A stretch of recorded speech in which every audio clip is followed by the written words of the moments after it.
Vice Chancellors Ghana is urging the government to review and extend the retirement age for university lecturers from 60 to 70 years, highlighting the need to retain experienced academics and strengthen the country's higher education system. At a forum, the Executive Secretary, Dr. Sena Kwakye-Ofosu, argued that the current retirement age is pushing many seasoned lecturers and researchers into early retirement at a time when their expertise is crucial for mentoring younger academics and meeting the growing demands of tertiary education. According to him, the proposal seeks to address the widening gap in faculty members and ensure academic excellence across the country's universities. Now, universities form part of a global knowledge economy. A university professor is more like wine. The older, the better, right? So what we are proposing, what VCJ is proposing, is that in order to ensure the long-term capacity of universities and also to promote institutional autonomy, if the committee could consider maybe extending the retirement age for the academics, not the professional staff, but for the academic staff to 65 years with a possibility of staying on till about 70. So instead of 60, it becomes 75, and then you can have maybe post-retirement, right, up to about 70. Meanwhile, the University Teachers Association of Ghana, UTAG, is cautioning against any state interference that could undermine academic freedom. Dr. Mahmudu Akurugu, president of UTAG, emphasized this concern during his address. Increasingly, we are getting that emerging as a serious threat to academic freedom, that the chief of the area can say, this must be the vice chancellor.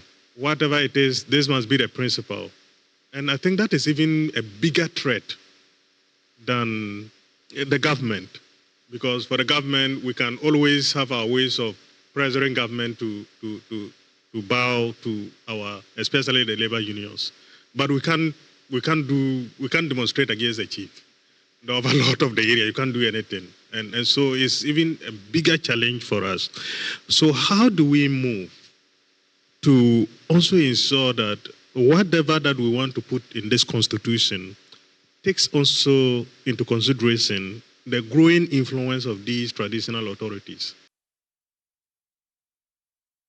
Now, Professor Ahmed Jidapo Abdullahi, Director General of the Ghana Tertiary Education Commission, joins me via phone. And now, Prof, thank you for joining us. Now, what is your initial reaction to the call by Vice Chancellors of Ghana to extend the retirement age to at least 70? Well, I think, first of all, we need to look at the reasoning behind that request.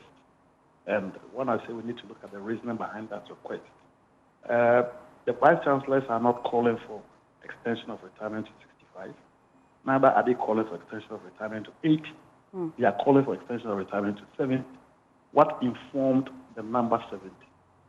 That said, as you are aware, government has a policy which was reiterated by the Honorable Minister of Education, that post-retirement contracts are awarded to faculty who meet a certain minimum threshold of either being a senior lecturer or an associate professor above. And in fact, in the award of that post-retirement contract, you need to meet a certain benchmark, which is one, whether the institution is ready to use your services, whether you are physically fit, and whether you are needed by the university as a whole. So this is a policy that exists. Again, the Vice Chancellors are managers of the institution. They are not the leadership of the unions that organizes the teaching faculty. I just saw UTAG speak to it. So yes, the call may be laudable. We need to interrogate it. But we also have to look at the reverse. There are some who do not even want to stay beyond 60. There are some people who want to retire at 60. In fact, there are some who would want to retire at 50, 55. So we need to look at all that. But at the end of the day, what government is interested in is quality of delivery. Quality of delivery. So if you are 70 and you can deliver, that is why you are given the opportunity to what? To move and stay in office. In fact, there are people who are 70 who still want to stay in office. They want to stay beyond 70 and teach. There are some who are 55 who retire. But we cannot do anything in affront to the Constitution of the Republic. But beyond what the government seeks to achieve in that existing policy, and with your expertise, is it a call that you think is needed as a country? Well, what I think is that at the end of the day, I mean, we within the lectureship or the professorial enclave are public servants, and we subscribe to the overall Constitution of the Republic.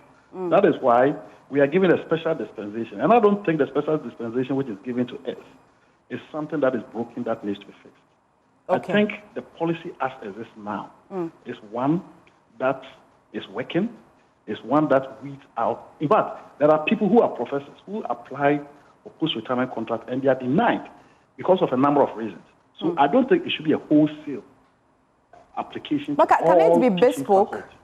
Can it be bespoke? Can it be bespoke if the policy is not made open, just like what we have originally, or the general terms where you can retire at 60, but some people retire earlier than 60. So should it be bespoke, or it should the government should extend it anyway, and if the Vice Chancellor wants to stay till 70, they will stay. If they don't, then they can retire earlier than 70?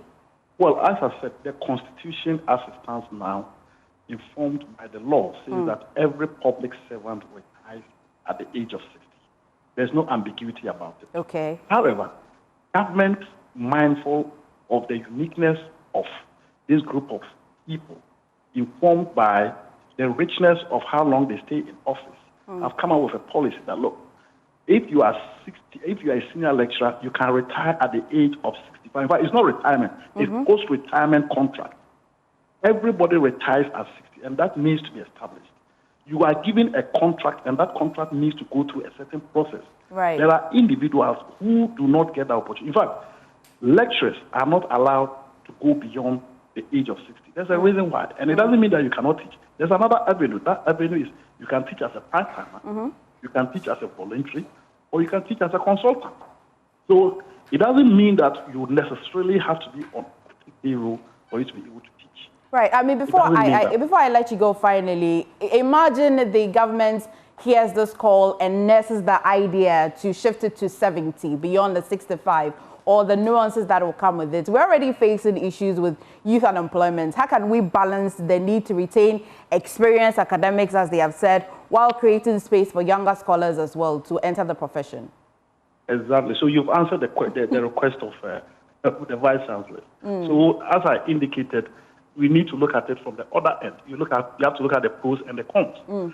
At the end of the day, one end is that based on longevity in service, it brings about experience. However, there are other group of people who are energetic, who are eager and ready to come into the lectureship profession, who have the requisite qualification in terms of PhD, and the level of enthusiasm that they bring to the job is more than those who have stayed in office for 60 years and above. So you have to look at both ends. Right. But at the end of the day, as I indicated, there's that platform that gives experienced people the opportunity to stay on post-retirement contracts. Professor Abdallah, thank you for talking to us this afternoon.